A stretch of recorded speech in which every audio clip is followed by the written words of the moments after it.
Beredar di media sosial foto yang memperlihatkan penampakan kali yang penuh busa. Busa yang diduga muncul akibat limbah tersebut penuh hingga tampak seperti awan yang berarak.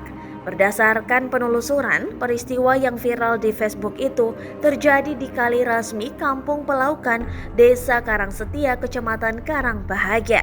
Tumpukan busa itu muncul pada Selasa 2 November 2021 pagi, sekitar pukul 5:30 waktu Indonesia Barat. Itu kejadian pas saya mau mancing, jam setengah 6 pagi sampai jam 8 masih banyak busanya, kata seorang warga Indra Lesmana saat dikonfirmasi dilansir dari Tribun Bekasi.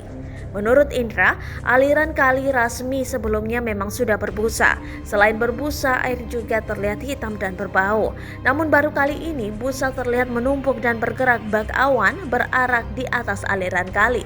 Bahkan, air kali yang menjadi sumber irigasi tersebut juga membuat kulit warga mengalami gatal-gatal. Sementara itu, Camat Karangbahagia Karnadi mengaku akan menelusuri asal-muasal busa di kali tersebut.